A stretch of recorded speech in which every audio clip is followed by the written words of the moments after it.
So the holiday season is a time of joy and giving, but can also be a little tricky when it comes to handling tipping and a few other holiday etiquette categories. We've got Caroline Avinger here from Protocol SC with that advice. Welcome, great to see you. Thank you. Good to see you again. Some things to think about. Holiday tipping is a great way to show appreciation. What do you tell people who are just complaining of, tipping fatigue? Yeah, holiday tipping is a once-a-year thank you.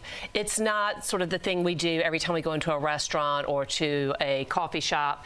And it's for those people who help you throughout the year, who support you, who provide services, and in general keep you from acting like an unhinged, crazy person by February. We need these people in our world. So let's go through the list. Who are we tipping? So some of the people, like your mail carrier, your lawn care crew, they don't typically get tipped, but you might want to include them in that holiday tipping. You can't hand your mailman a $20 bill, but you can. No, but you can offer a gift. So several people, several groups like mail carriers and delivery people may not be allowed to accept cash, but there's certainly other things that you can do. But others, like your pet stylist or your pet groomer. Did I say pet stylist? That's a fancy dog. It is a fancy dog. So your hairstylist or your pet groomer, you typically tip them, but this is just a chance to go a little bit above the normal tip to say, I see you, I really appreciate what you do for me, thank you for not kicking my dog out of the salon, sort of thing. You're one of the people in my life that makes it easier. That's make how my you life run smoothly. Who keeps your life running smoothly? So, actually.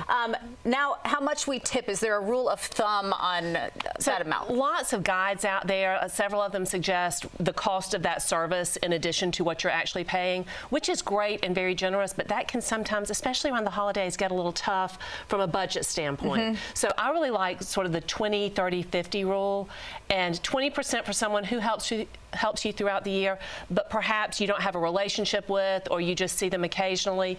30% if it's someone that goes above and beyond here and there, and then 50% is really for those MVPs.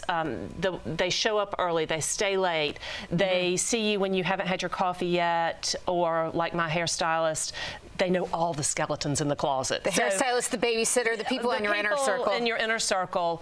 And again, it's not about obligation. And so perhaps reframe it as not necessarily a tip, but maybe a year-end bonus for really showing up, and this is just your chance to show appreciation. Yeah, nice to be able to do that, and it's very much appreciated. So just kind of get your priorities in order this time of year. Another thing to think about is gifting appropriately. You want to avoid overly personal or extravagant gifts that would make the recipient feel uncomfortable. Talk about an awkward situation. Yeah, so you don't want to give something that maybe someone's spouse might give them, or it's an inside joke from a family member. If it's your employer or an employee even, or perhaps even a neighbor. You want to keep it a little bit perhaps less personal, but still kind, still generous. So something along the lines of a book, which is always a great gift. If it's a work-related book, perhaps, or something that you've really enjoyed, a bestseller, maybe not going in the 50 Shades category. You don't want to be the purchaser of certain things. You keep it straight, but thoughtful, suitable presents, and don't wait till the last minute, because then you're just grabbing whatever's on the shelf and whatever's on sale at the last minute. So put some thought into it, put some planning into it, and do something that's perhaps not quite personal, but still a warm, generous gift. Yeah, I was going to say that last minute shopping, you never know what you're going to end up with, and you're not real happy with it anyway. It's some crazy something off the bargain shelf because it's all that's left. You really want it to be something thoughtful that says, I was thinking of you.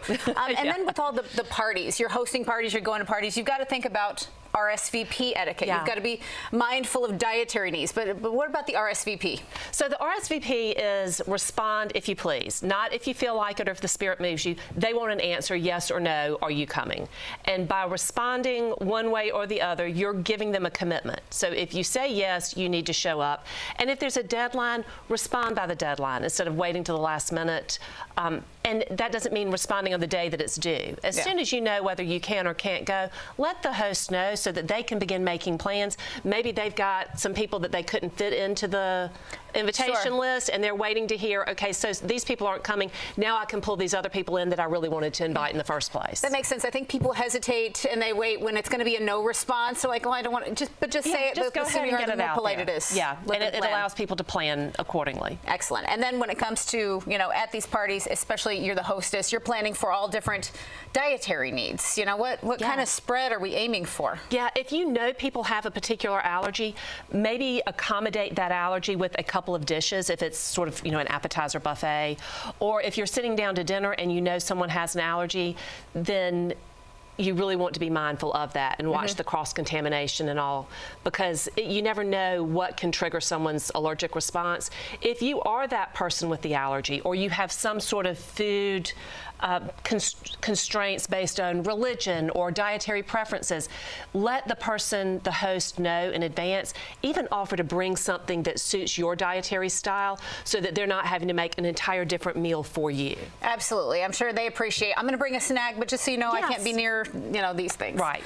And then a big holiday hazard to avoid. Of course, it's just something I think everybody's kind of starting to be guilty of this time of year. It's getting involved in the hustle and bustle, and that causes you to forget what the season's really about. Stop, take a breath, enjoy your time, enjoy your family, enjoy your friends.